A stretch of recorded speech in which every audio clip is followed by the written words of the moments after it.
Baharın kasvetli, yağmurlu bir akşamıydı.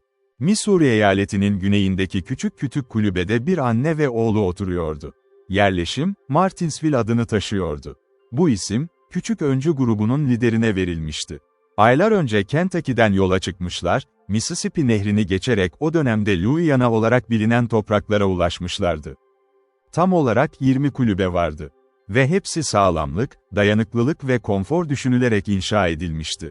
Güçlü kollar ağaçları kesmişti. Doğru uzunlukta biçilmiş kütükler, köşelerde birbirine geçirilerek birleştirilmişti. Aradaki boşluklar ise sarı bir kil sıvanmıştı. İç mekanlar genellikle iki daireye ayrılmıştı. Geniş bir şömine ve kaba el yapımı mobilyalar. Albay Martin'in kendisi, iki yetişkin oğlunun yardımıyla, daha gösterişli iki katlı bir ev inşa etmişti. Diğer evler ise o kadar sade ve tanıdık bir karakterdeydi ki, Amerikalı okuyucu için ayrıca açıklamaya gerek yoktu. Bayan Carleton, kocası Kızılderililer tarafından öldürülmüş bir duldu. Bir süre önce, Kentucky'de yaşanmıştı bu. Günlük işleri ve biricik oğlu Jack'e olan derin sevgisi, hayatını gölgeleyen o ağır kedere karşı ona bir tutunma noktası oluyordu. Nazik komşular yardımlarını esirgememiş, evi yerleşimin en iyi şekilde düzenlenmişlerdi. Jack ve arkadaşı Otto Rellstab yeni gelmişlerdi, henüz birkaç gün önceydi. İkisi de evlerini hazırlamakla o kadar meşguldü ki, birbirlerine söyleyecek söz bulmaya vakit bile bulamamışlardı. Akşam yemeği yenmiş, bulaşıklar temizlenmiş, odun ateşin üstüne yığılmıştı. Küçük oda, neşeli bir ışıkla doluydu. Anne bir köşede oturuyordu. Dönen çıkrığın sessiz ritmiyle parmakları örgüde geziniyordu. Jack ise karşıdaki kaba bankta yarı uzanmış, anlatıyordu. Kendisinin ve Otto'nun o unutulmaz yolculukta yaşadıklarını, çocukça bir coşkuyla aktarıyordu. Bu hikaye, Kayıp Yolu, N.D.A. tüm ayrıntılarıyla anlatılmıştır. İyi anne, sınırlı da olsa bir eğitim almıştı ve bu eğitimin değerini biliyordu. Oğlunun boş zamanlarını daha verimli kullanmasını her zaman isterdi.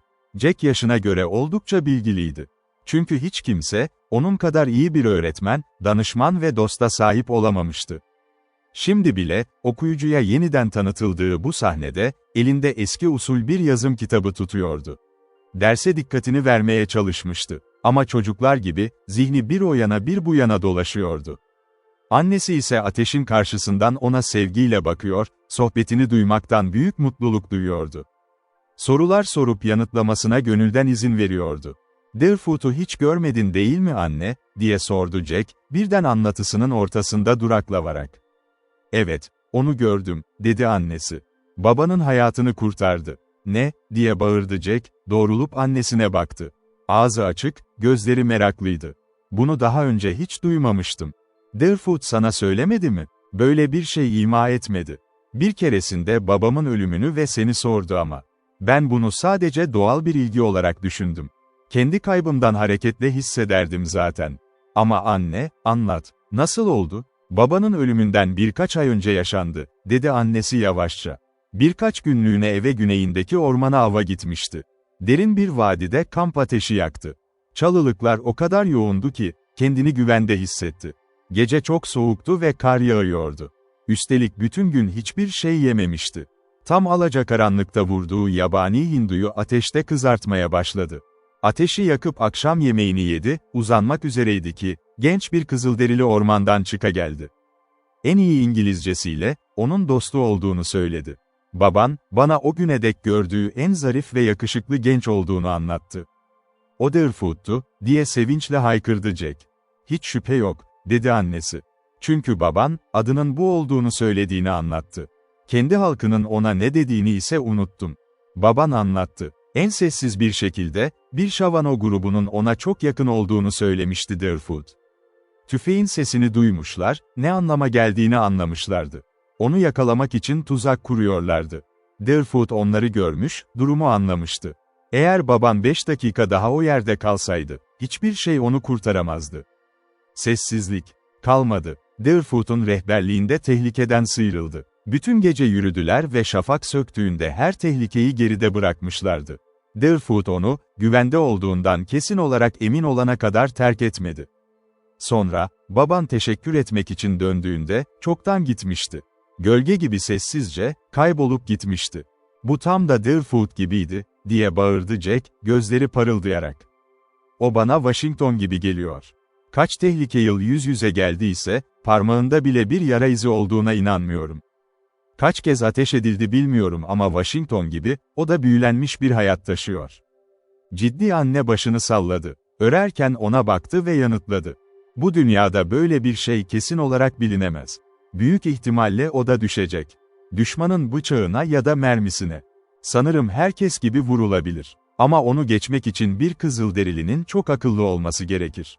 Tomahawk ve bıçakla defalarca denediler. Hiç fırsat bulamadılar. Ama en harika kısmı bu değil, diye ekledi Jack, elleriyle heyecanla jest yaparak. Deerfoot, kitaplar hakkında benden çok daha fazlasını biliyor. Bu, olağanüstü bir eğitimi olduğu anlamına gelmez, dedi annesi, sessiz bir gülümsemeyle. Çocuk utandı. Geriye doğru eğilerek devam etti. Biliyorum, yerleşimin en eğitimli adamı değilim. Ama kim, genç bir Kızılderili'nin okuma yazma bildiğini duymuştu ki? Niye, o adam, gördüğün en güzel eli yazabilir. Yanında küçük bir İncil taşıyor. Baskı o kadar ince ki neredeyse okuyamıyorum ama, zavallı bir kamp ateşinin ışığında dışarı çıkıp saatlerce okudu. Bunu nereden öğrendiğini bir türlü anlayamıyorum. Bana Pasifik Okyanusu'ndan söz etti. Ülkemizin öte yanındaki o büyük denizden. Kurtarıcının yaşadığı topraklardan. O oturup bana böyle şeyler söylediğinde, kendimden utandığımı hiç bu kadar hissetmemiştim. İncil'den ayet ardına ayet tekrarlayabiliyor. Shavano dilinde dua etti. Sonra bana ve Otto'ya, İngilizceyi biraz daha sık kullansak büyük ruhun bizi daha iyi duyacağını söyledi. Ne düşünüyorsunuz? Aklına gelir mi? Çok iyi bir tavsiye, dedi annesi. Tabii ki öyle. Ama genç bir Kızılderili'nin böyle biri olması. Dostum, diye ekledi Jack, sanki bu temaya hakkını veremiyormuş gibi. Duyduğum her şey beni şaşkına çeviriyor. Eğer yaptıklarını yazıp bir kitaba döksek, 100 kişiden birinin buna inanacağını iddia edemem. Söz verdi, gelip bizi ziyaret edecek. Umarım yapar, dedi annesi. Onu, babanıza ve sana gösterdiği iyilik için her zaman en derin saygı ve minnetle anıyorum. Sana söylüyorum, Otto ve benim aramda çok zor olurdu, o olmasaydı. Acaba Otto nasıl gidiyor, dedi Jack, yüzünde belirsiz bir ifadeyle. Neden soruyorsun, diye sordu annesi. Sanırım Deerfoot onun için endişeleniyordu. Seni anlamıyorum. Biliyorsun, Otto'nun Birleşik Devletler'deki en acımasız babası var. Bunlar sert sözler, diye uyardı annesi. Böyle konuşmak senin öğretimine aykırı, biliyorum. Ama bunun ciddi bir gerçek olduğunu da biliyorsun. Deerfoot, Jacob Relstaub'un kulübesine uğramıştı. Tam bu yerleşimde, birkaç hafta önce. Yağmur şimdikinden de şiddetli yağıyordu. Yemek yemek, bir gece kalmak istedi. Relstaub ne yaptı biliyor musun? Onu istismar edip geri çevirdi. Ne yazık, diye haykırdı kadın öfkeyle. Neden Deerfoot buraya ya da başka bir kulübeye gelmedi? Bilmiyorum. Ormana tek başına gitti. Otto onunla dost olmaya çalıştı ve bunun için kırbaçlandı. Ama Deerfoot bunu asla unutmadı. Otto ve bana yardım etmek için hayatını riske attı. Bay Relstaub çok acımasız davranmış, dedi annesi. Ama neden Deerfoot'un Otto için endişelendiğini anlamadım. Otto'nun babasının en iyi atı vardı. Bizden kaçtı. Onu yakalamak için çok uğraştık, başaramadık. Otto ile eve yürüyerek döndük. Deerfoot, babamızı bizim kadar iyi tanıyordu. Zavallı çocuğun hayvanı kaybettiği için cezalandırılacağından korkuyordu. Otto'ya pek bir şey söyleme fırsatım olmadı. Ama kırbaçlanıp kırbaçlanmadığını öğrenmek istiyorum. Bu soruya cevap verebilirim, dedi Bayan Carleton usulca. Babası dün onu en acımasızca kırbaçladı. Yaşlı serseri, tut, diye uyardı annesi, parmağını kaldırarak. Zalimce, evet, ama Otto, daha önce de çok kez yaşadı bunu. Yıllar geçecek, büyüyecek ve babası artık onu cezalandıramayacak. Umarım o gün gelir ve Otto onu yere serer. Dur, dedi annesi daha sertçe. Duygularının seni çok ileri götürmesine izin verdin. Affedersiniz, anne, dedi Jack alçak gönüllülükle. Sizi incitmek için dünyalar veremem. Ama babasıyla senin arasındaki fark. Ve annesi de en az onun kadar. Jack kendini yeniden durdurmak zorunda kaldı. Çünkü keskin kulakları bir şey algılamıştı. Hızla kulübenin kapısına döndü. Annesi de hareketin ne anlama geldiğini anladı. Parmakları hareketsiz kaldı. İkisi de kulak kesildi. Yağmur çatıya vuruyordu. Cama çarpıyordu. Kütüklerin arasında hüzünlü bir sesle inliyordu. İç mekan ise buna karşılık 2 kat neşeli görünüyordu. Bazen rüzgar ağaçların arasında kükredi. Damlalar bacadan aşağı indi ve alevli korların arasında tıslayarak söndü. Sonra, mandal ipi çekildi. Kapı açıldı ve Otto Rellstab içeri girdi. Giysileri sırılsıklam, üzerinden damlalar akıyordu. "İyi akşamlar," diye seslendi, kapıyı kapatmak için bir an duraksadı. Fırtına hala şiddetle esiyordu. İkisi de ziyaretçiyi selamladı. Jack kitabını bir kenara bırakıp öne çıktı, arkadaşının elini sıcakça sıktı ve onu şöminenin yanındaki banka oturttu. Otto, onu en son gördüğümüz gibi giyinmişti ama silahını yanında taşıyordu. Sivri şapkasını çıkardı, üzerindeki suyu silkti. Geniş, iyi huylu yüzü nemli ve kızarmıştı. Kadının nazik ve sorgulayıcı bakışlarıyla karşılaştığında ayağa kalktı, Bayan Carleton nasıl olduğunu soruyordu. "Ah, iyi hissediyorum," diye yanıtladı Otto. İngilizcesi birkaç ay öncesine göre çok daha düzgündü artık. "O kadar çok işim vardı ki, daha önce gelemedim. Seni gördüğüme gerçekten çok sevindim," dedi Jack, arkadaşının sırtına şakaca bir tokat vurarak. "Bu gece gelmeseydim yarın seni ziyarete gelecektim. Döndüğümüzden beri neredeyse hiç konuşamadık." "Hayır, öyle olmadı," dedi Otto, iç çekerek.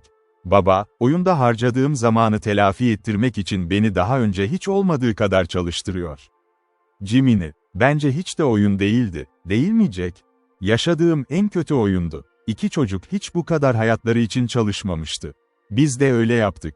Ve Deerfoot olmasaydı, Martinsville'e asla ulaşamazdık. Sanırım baban seni Toby'yi kaybettiğin için kırbaçlıyor. Sanırım öyle yaptı. Eve döner dönmez 1 saat bile geçmemişti ki, dışarı çıktı, bir sopa kesti ve üzerimde kullandı. Dün de aynısını yaptı." Jack sert bir şeyler söylemek üzereydi. Ama annesi bekliyordu zaten. Sesi hafifçe titredi, duygularını tutmaya çalışıyordu ama tamamen başaramıyordu. Elbette durumu anlayamazdı. "Seninle konuşacağım, Otto." Otto omuzlarını silkti, güldü. Ama bu gülüşte neşeden çok hüzün vardı. Moder ondan da kötü. Ona yeterince kırbaçlamadığını söyledi. Dün tekrar denedi. "Bu gece daha fazlasına ihtiyaç duyacağımı söylediğini duydum. O yüzden o gelmeden çıktım ve buraya geldim. Bütün gece burada kalabilir miyim?" "Bütün gece," diye tekrarladı Jack, yerinden fırlayarak. "1 hafta, 1 ay, 1 yıl, evet, sonsuza kadar kalabilirsin." "O kadar uzun kalmak istemiyorum," dedi Otto, güzel bir kahkahayla. "Ama Fader, Tay'ı geri getirinceye kadar her gün beni döveceğini söylüyor."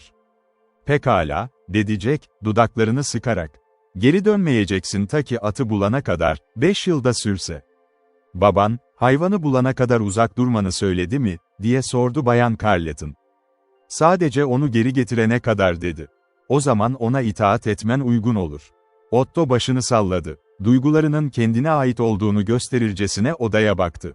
Ama ne aradığını söylemedi. Ne anne ne de Jack bakışın anlamını fark etti. Oysa Otto'nun katı kalpli ebeveynleri onu evden kovmuşlardı. Tek bir lokma bile vermemişlerdi. Açlıktan muzdaripti. Ama bunu şikayet etmeden katlanıyordu. Çünkü arkadaşları, masadan çok önce ayrılmıştı. "Ne yapmayı düşünüyorsun?" diye sordu Bayan Carleton, içinde derin bir sempati duyarak. "Sabah eve gidip silahımı ve barut boynuzumu alıyorum. Beni kırbaçlıyor. Ve sonra Toby'yi aramaya gidiyorum. Ben de seninle geleceğim," diye bağırdı Jack, ayağa fırlayarak. "İzin vereceksin, değil mi anne?" diye döndü annesine, yalvaran gözlerle. Tek çocuğunun son zamanlarda yaşadığı tehlikeleri hatırlayan dul kadın. Bu ihtimali hayal kırıklığıyla düşünmeden edemedi. Onu yeniden vahşi doğaya salıvermek ağır geliyordu. Ama aynı zamanda derin bir şekilde hissediyordu ki, zavallı, dürüst Otto çok istekliydi ve iyi niyetliydi. Oğlu Kentucky'deyken Otto da ona yardım etmek istemişti. Üstelik Louisiana'nın, karanlık ve kanlı topraktan çok daha az tehlikeli bir ülke olduğunu biliyordu. Shawanoe, Huron ve diğer düşman kabileler her zaman Mississippi'nin batı yakasına geçmiyordu. O uçsuz bucaksız topraklara yayılmış Osag'lar ise yerleşimcilere pek sorun çıkarmazdı. Jack Carleton, Otto'nun kayıp atını aramaya onunla birlikte gideceğini ilan ettiğinde, Otto'nun gözleri parladı. Genç Alman, iyi kadına yalvaran gözlerle baktı.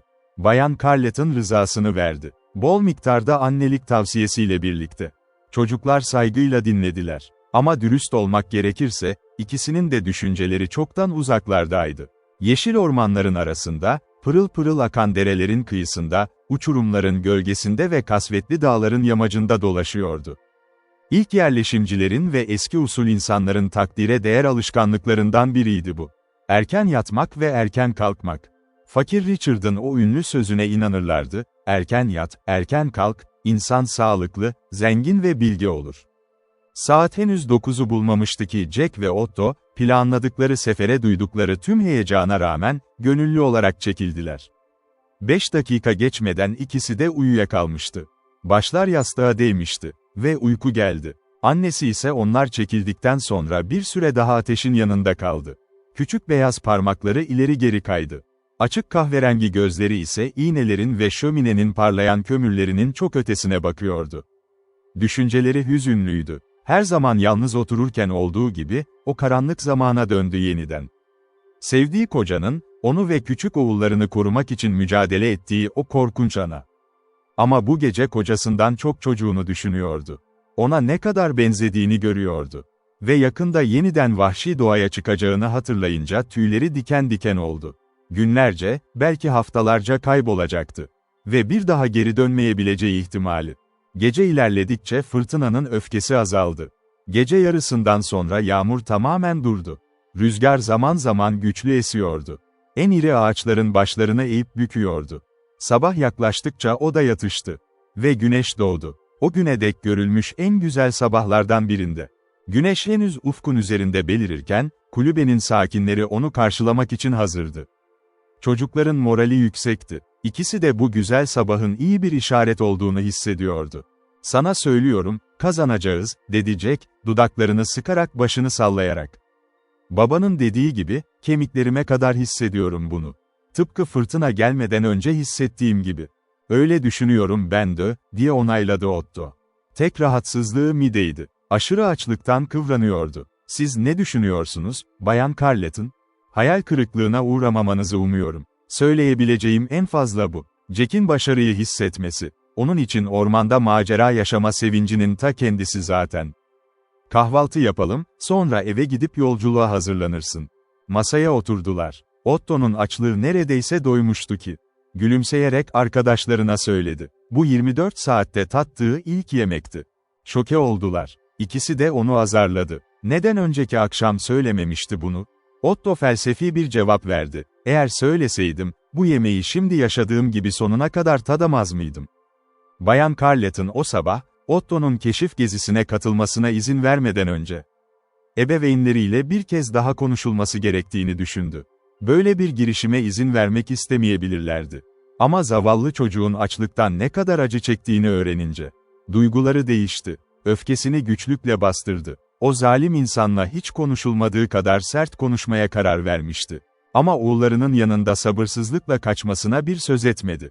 Sadece atı bulmak için mümkün olan en kısa sürede yola çıkmalarını tavsiye etti. Ve mümkünse, atı kurtarmadan geri dönmemelerini. "That is what to know," diye yanıtladı Otto, başını sallayarak kararlı bir ifadeyle. Otto bir şey getirmeden geri dönmez. Sadece bir rakun ya da opossumsa bile. Otto kendi evine yürüdüğünde, Bayan Carleton'ın kulübesine hemen bitişikti bu ev. Babası ve annesi kahvaltılarını yiyordu.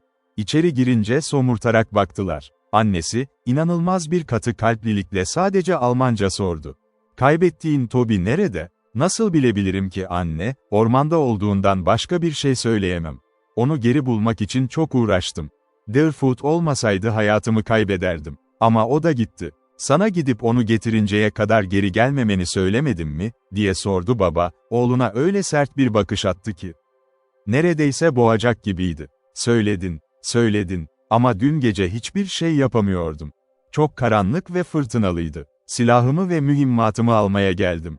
Baba ve anne birbirlerinin yüzüne baktı. Çocuğun eşyalarını almasına izin verip vermeyeceklerini tartıyorlar gibiydi. Ama soru tartışmalı kalabilirdi. Çünkü Otto barut boynuzunu omzuna atmış, mermi kesesini düzeltmiş, av bıçağını kemerine takmış ve ön kapıya yürümüştü bile.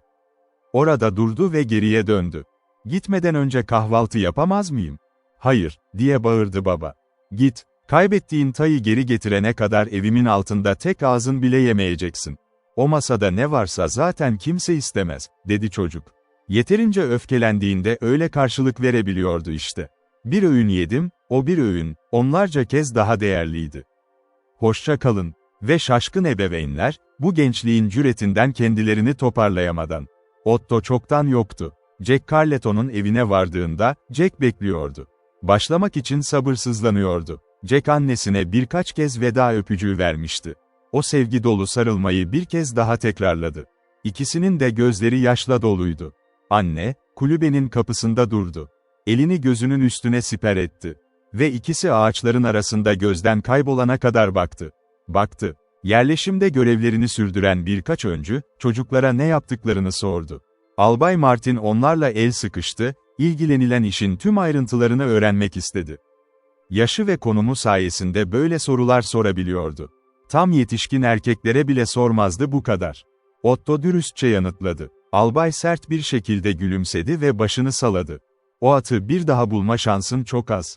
Ama başka biriyle karşılaşabilirsin. Şu tavsiyemi dinle, diye ekledi albay, sol gözünü kırparak, hayvanla birlikte yürürken sahibinin yakında olmadığından emin ol. Neden, albay, at çalmayı düşünmüyor musunuz, diye haykırdı Jack, dehşete düşerek. Kesinlikle hayır, dedi yerleşimin başlıca adamı, aceleyle. Böyle bir şeye ikna edilebileceğine inanmıyorum. Yani sahibi bakıyorsa. Hiçbir koşulda böyle bir şeye ikna edilemezdik, dedi Jack sertçe. Yüzü kızarmıştı. Böyle bir suçla suçlanmak, kabul edilemezdi. Bakın, dedi albay, sesini alçaltarak öne eğildi. Bana bir atın peşinden gideceğinizi söylüyorsunuz. Yanınızda satın almak için para var mı? Hayır, böyle bir şeye sahip değiliz. Yargılamıyorum. Peki onu nasıl elde etmeyi düşünüyorsunuz? Otto'nun babasına ait Tay Toby, ormanda dolaşıyor. Çok da uzakta değil. Nereden biliyorsun, diye sözünü kesti albay. Sadece birkaç gün önce öyleydi. Bu, hala öyle olduğunun kanıtı değil. Hatırla oğlum, bu bölgede birkaç Kızılderili kabilesi av yapıyor. Demirli nallarla bir atın izini sürmekte son derece hızlılar. Tayı bulduklarında, şimşek gibi yakalamışlardır bile. Çocuklar, o harika genç Şavano'nun tam zamanında ortaya çıkıp onlara yardım etmesini umuyorlardı. Gerçekten de ihtiyaç duyacaklardı buna. Tayı yeniden yakalamaları, onu sahibine geri götürmeleri ve Albay Martin ya da köydeki kimse olağanüstü Kızılderili genci tanımıyordu. Jack, durumu açıklamak için yeterince durmalı mıydı, diye düşünürken. Albay Martin onu utançtan kurtardı. Jack'in omzuna içten bir tokat vurdu. Ben de bir zamanlar çocuktum. O neşeli günleri unutmadım. Yapılacak çok iş varken, avlanmayı ve ormanda dolaşmayı tercih ederdik. Sizi suçlayamam. Hadi gidin. Atın yeterince uzaklaşmadan önce peşinden gidin. Geri döndüğünüzde, sizi çok sert karşılamayız. Ve güçlü albay, çocuklara bir tokat daha vurarak onları ağaçların arasına doğru sürdü. Arkalarından baktı bir süre, sonra döndü. Jack Carleton, kayıp yolu, NDA anlatılanları biliyordu. Görmez biri bile bu uçsuz bucaksız vahşi doğada dolaşabilir. Martinsville'in küçük yerleşiminden her yöne yüzlerce mil uzanıyordu çevre. Hem o hem de Otto güçlü bir umut taşıyordu. Eve döndüklerinde Tay Toby'nin kendi isteğiyle onları izlemiş olacağına inanıyorlardı. Toby öyle olağanüstü bir zekaya sahip bir türdendi ki, böyle bir şey hiç de şaşırtıcı olmayabilirdi. Ama bunu yapmaması, hayvanın başka ellere geçtiğine dair inancı güçlendiriyordu. Bir şey açıkça belliydi, Toby nispeten yakınlardaysa ve fırtına sırasında bölgede kalmışsa, izleri rahatlıkla bulunabilirdi. Ama teoriden sonuca gitmek, bambaşka bir şeydi. Öğleden birkaç saat önce çocuklar yüksek bir noktaya ulaştılar. Buradan her yöne geniş bir görüş açılıyordu. Doğuya bakıldığında Otto, uzakta Mississippi'nin parıltısını görebildiğini sandı. Ama Jack ona yanıldığını garanti etti. Aralarında çok fazla mesafe vardı. Genç Carleton şapkasını çıkardı, alnındaki teri mendiliyle sildi. Sonra iç çekti ve gülümsedi. Bu bana dün gece ateşin başında konuştuğumuz kadar umut verici görünmüyor. Ama pes etmeyeceğiz, en ufak bir umut olduğu sürece. Ve ben de bırakamam, diye yanıtladı Otto, başını sallayarak. Fadırımı benim kadar iyi tanımıyorsun. Ben de tanımak istemiyorum, dedi Jack. Acımasız, cimri birine duyduğu küçümsemeyi saklamak zorunda hissetmedi kendini. Hayır, dedi Otto, o karanlık mizahıyla. Sanmıyorum sizin çok iyi anlaşabileceğinizi. Genç arkadaşlar doğanın büyüklüğüne alışkındı. Ama bu manzara onları da etkiledi. Birden Jack'in gözleri güneybatıda, 1 milden fazla uzaklıkta bir noktaya takıldı. "Selam, bunu bekliyordum," diye haykırdı. Yoldaşı da hemen gördü. Uzak bir noktada, mavi gökyüzüne doğru tırmanan bir kamp ateşi dumanı. Sahne, Ned Preston'ın geniş düz kayanın üzerinde uzanıp karşıdaki sinyal ateşini gördüğü ana benziyordu. Ormanlık arazi yavaş yavaş güneye ve batıya doğru eğimleniyordu. İki arkadaşın durduğu yüksek nokta, yavaşça alçalan dalgalı hatlarla uzanıyordu. Ve o noktada, en alçak yerde, kamp ateşi yanıyordu. Duman ağaçların dallarından süzülerek yukarı çıkıyor, temiz havada net biçimde görünüyordu. Bu, bir sinyal ateşi değildi. Aksine, kendilerini gizlemeye en küçük bir çaba göstermeyen bir grup tarafından yakılmış, açık bir kamp ateşiydi. Eğer grup Kızılderili ise, çevreyi gözetlemek için nöbetçiye bile gerek duymuyorlardı. Jack ve Otto birbirlerinin yüzüne baktı. Ve ikisi aynı anda aynı soruyu sordu içinden, aradığımız at onlarla olabilir mi? Bunu öğrenmenin tek yolu ilerlemek ve kendimiz görmek, dedi Jack. Peki, ya at onlarla da olsa ne yapacağız? Jack omuzlarını silkti. Deerfoot böyle bir soruya asla, her şeyi tam olarak bilmeden cevap vermezdi. Şu an onların Kızılderili mi yoksa beyaz mı olduğunu bile bilmiyoruz. Beyaz at hırsızları da şavanolar kadar tehlikeli olabilir. Bazen, dedi Otto beklenmedik bir biçimde, renkli bir adam ya da Kızılderilinin böyle bir şeyi yapması, daha az şaşırtıcı olurdu benim için. Öyle düşünüyorum. Hadi, bir şey yapmak için yola çıktık. Burada bekleyerek hiçbir şey kazanamayız. Kısa bir duraklama. Sonra ilerlemeye devam ettiler. Güçlü, neredeyse zıplayan adımlarla. Merak vardı içlerinde. Ve hafif bir tedirginlik. Ama korku değildi. Gerçek bir tehlikede olduklarına inanmak güçtü. Kampa ulaşmak zorlu oldu. Güneş tam tepedeyken Jack adımlarını yavaşlattı ve alçak sesle fısıldadı. Uzak olamaz. Vadide ilerledikçe duman sütunu bazen ağaç tepelerinin arasında göründü. Jack'in fısıltısının ardından birkaç adım daha. Ve yaklaşık 100 metre ötede olduğu anlaşıldı. Çalılık o kadar yoğundu ki ateşin kendisi görülemiyordu bile. Ama duman temiz havada belirginleşiyordu.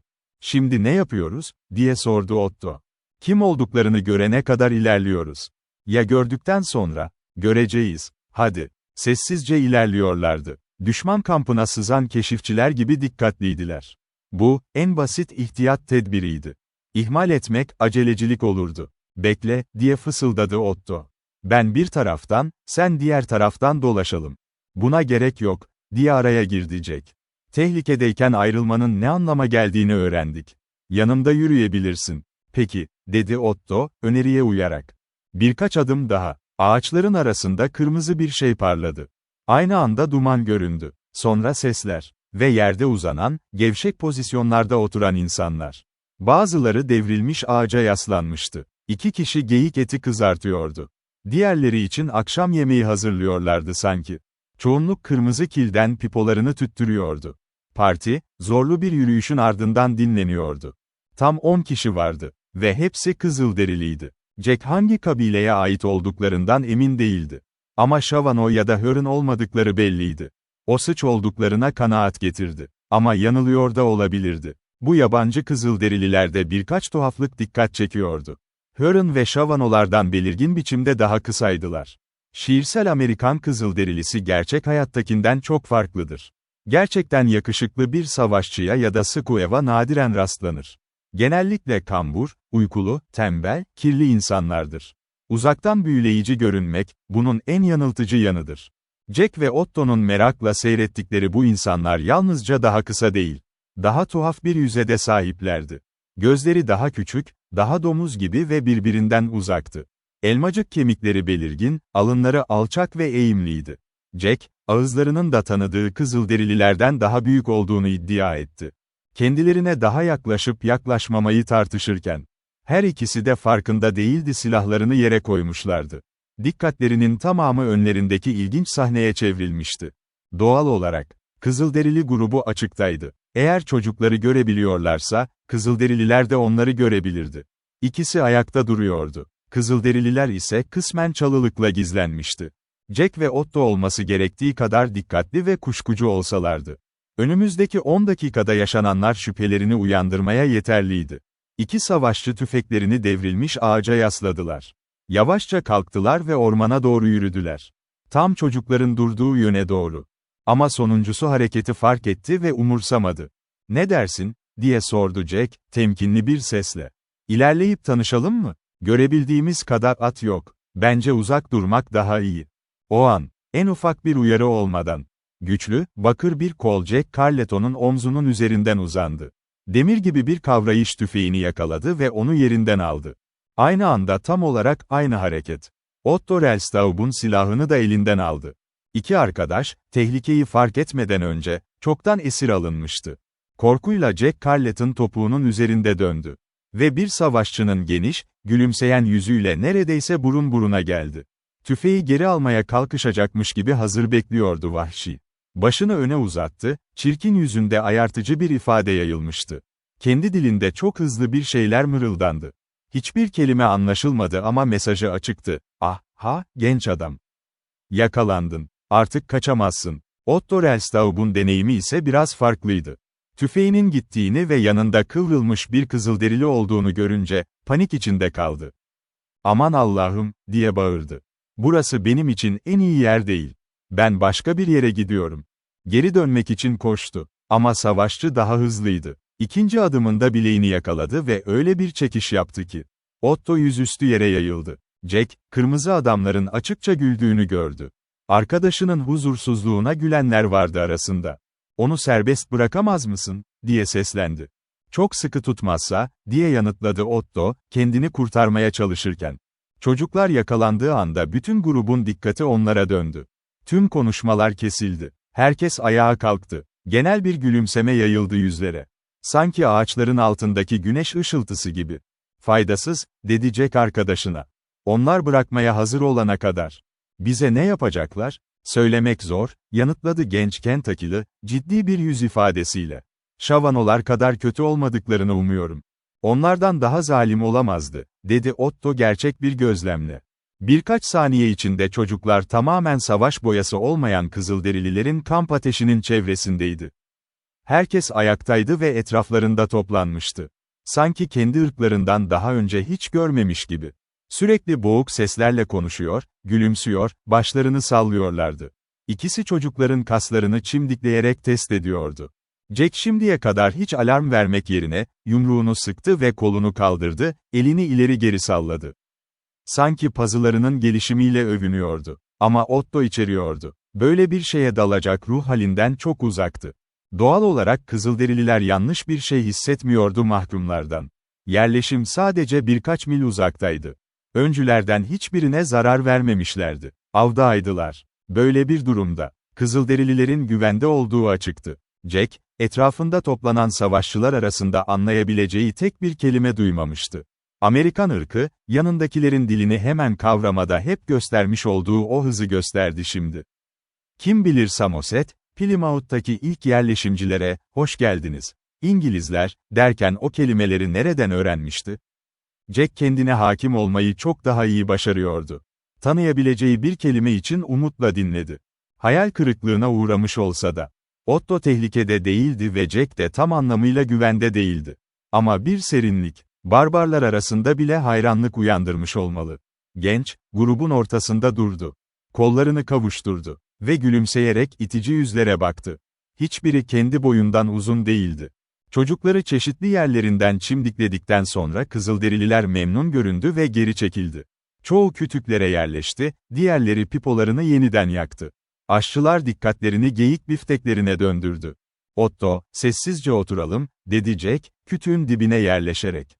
"Bizi tomahawklamak niyetinde değiller henüz. Umarım bunu yapmadan önce bize akşam yemeği verirler." Otto Jack'in hareketini taklit etti ama iç huzurunu paylaşmıyordu.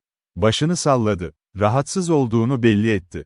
"Kütüklerin arkasındayken Şavano ve Höronlar karşısında bile bu kadar korkmuş görünmemiştim," dedi Jack. "Bu Kızılderililerden neden bu kadar korkuyorsun?" "İncinler beni bu kadar üzmüyor," diye yanıtladı Otto, pişman bir ifadeyle. "Ama baba, ona ne oldu? Tay kayboldu. Şimdi de silahım gitti. Eve bir şekilde dönersem, beni her zamankinden daha sert kırbaçlayacak. Jack bir an ciddi oldu. Sonra güldü. Bunun senin sorunun olduğunu hiç düşünmemiştim. Tabii ki eve silahsız dönersen yaşlı beyefendi sinirlenecek. Ama bu meselede iyi bir yan da var. Nedir ki? Ne olursa olsun, şu an yaşadığından daha kötü ve daha zalim olamaz. Otto uzun, konik şapkasını çıkardı. Düşünceli bir şekilde önüne baktı, yere bastırdı ve yavaşça başını kaşıdı. Derin bir düşüncenin içindeydi. Birden başını kaldırdı. Yüzü parladı. Öyle. Artık ne alırsa umurumda değil. Eve gidip Fader ve Moder'a söylerim. Kızmayacaklar mı? Ah, aman Allah'ım. Ve kütüğün üzerine geriye yaslandı. Şapkasını taktı. Dizine bir tokat attı. Kahkahaya boğuldu. Bu coşkunun bulaşıcı bir yanı vardı. Sadece Jack değil, birkaç savaşçı da eğlendiğini gösterdi. Otto'nun Kızılderililer yüzünden endişelendiğini sanıyordum, diye düşündü Jack kendi kendine. Ama öyle değildi. O sadece babasının bu sefer daha sert cezalandıracağından korkuyordu. Şimdi o korku geçti ve Otto kendini daha iyi hissediyor. Biliyorum çünkü. Etrafına baktı. Kesinlikle. Dünyanın en iyi durumunda değillerdi. Gençler, Kızılderililer bedelini ödedikten sonra, aslında kendilerine pek dikkat edilmediğini fark ettiler. Ama sıkı gözetim altındaydılar. Onları bağlamak için hiçbir hareket yapılmamıştı. Çocuklar anlık bir hamleyle kaçmayı deneyebilirdi. Ama bununla hiçbir şey kazanılmazdı. Ve çok şey kaybedilebilirdi. Savaşçılar güçlü ve sıkıydı. Kolayca yakalanırlardı. Ve kaçmalarına izin vermek yerine kurşunlarla delerlerdi. Bu düşünce ikisine de birden fazla kez geldi. Kaçmayı önermedi hiçbiri. Öğle yemeği getirmemişlerdi yanlarına. Belki Kızılderililerden birinin daha aç olup olmadığını sorgulayacaklardı. Ama aşçıların elinde kocaman geyik dilimleri vardı ve kokusu iştah kabartıcıydı. Büyük geyik dilimleri yarı piştiğinde dağılım başladı. Aşçılar av bıçaklarını ustalıkla kullandı. Ve bir anda bütün partinin çeneleri yoğun biçimde çalışmaya başladı. Aborijinler yapay yardıma ihtiyaç duymadan yiyebilen, neredeyse vahşi hayvanlar gibi müthiş dişlere sahipti. "Aman Allah'ım," diye fısıldadı Jack. "Bize bir şey vermeyecekler sanırım. Eğer vermezlerse açlıktan ölürüm," dedi umutsuz Otto. Birkaç saat önce bolca yemek yediğini unutmuştu. Hiç bu kadar aç hissetmemiştim. Ve her an daha da kötüleşiyor. Bir şey hoparlörün kafasının yanına çarptı. Öyle güçlüydü ki, şapkası düştü. Jack tam zamanında gördü. Pişmiş geyik eti parçasıydı. Ve benzer bir nimet hemen Jack'e de çarptı. İki Kızılderili yetenekli atıcılardı. Yarım düzine kişi de sonucu gülümseyerek izledi. Sonuç her açıdan tatmin ediciydi. Çünkü bu, çok ihtiyaç duydukları beslenmeyi sağlamakla kalmıyordu. Esirlerine karşı kayıtsız olmadıklarını da kanıtlıyordu. Kötü hissetselerdi, böyle bir nezaket göstermezlerdi. "Roma'dayken Romalıların yaptığı gibi yap," diye güldü Jack, kütüğün üzerinde otururken. O ve Otto böyle bir tarzda defalarca yemek yemişlerdi. Ve vahşi yaşam tarzından çok azı zorlanıyordu. Öğle yemeği gerçekten lezzetliydi. Ama şimdi o soru yanıtlanmıştı. Ve gençlerin düşünceleri yakın geleceğe döndü. Bu Kızılderililer mahkumlara ne yapmayı planlıyordu? Tomahawk mı, bıçak mı, tüfek mi? Yoksa esir olarak mı götürüleceklerdi? Osıcılar mıydılar? Totemi daha sert mi yoksa daha yumuşak mı? Uzak bir ülkeye mi götürüleceklerdi? Missouri'deki ve diğer Batı devletlerindeki pek çok erken yerleşimde. Ormanlarda zaman zaman savaşçılarla karşılaşılırdı ya da ağaçların arkasından ateş edilirdi. Bunlar Shawano, Huron, Pottawatomie, Osage, Miami, Delaware, Illinois, Kickapoo ya da Winnebago olabilirdi. Bazen deneyimli bir tuzakçı giyimlerinden ve genel görünümlerinden anlardı. Kuzeye kadar uzanan kabilelerden, hatta Assiniboine'nin çok ötesinden gelenler. Batıda yüzlerce mil ötede, Rocky Dağları'nın eteklerindeki savaşçılara benzer karanlık figürler gördüğünü hatırlayanlar da vardı. Gerçekten de, Amerikan ırkı sadece savaşçılar, hatipler ve liderler üretmemişti. Yolcular ve kaşifler de yetiştirmişti. Jack bu grubun uzak iç bölgelerden gelip gelmediğini defalarca merak etti. Belki yüzlerce millik bir yolculuktan. Ve işlerini tamamlayıp dönüş yolundaydılar. "Eğer öyleyse," dedi Otto'ya, "partiye ayrılmaya hazırlanırken gördüklerinde, bizi uzun bir yürüyüşe çıkaracaklar. Belki kafamıza vurup evden uzaklaştırıyorlar." Kötü hissetmemek için. Daha fazla konuşma birkaç dakikalık hareketlilikle kesintiye uğradı. Kızılderililer ani bir karara varmış gibi ayrılıyorlardı. Ve çocuklar bu heyecanı doğal olarak paylaşıyordu. Ama hayal kırıklığı da öyle tahayyül edilebilirdi ki. Kırmızı adamlar iki ayrı gruba bölünüyordu. Ve çocuklar da ayrılmak zorunda kalacaktı. Kimin için olacaktı bu ayrılık? Birkaç gün mü, birkaç yıl mı? Yoksa sonsuza dek mi?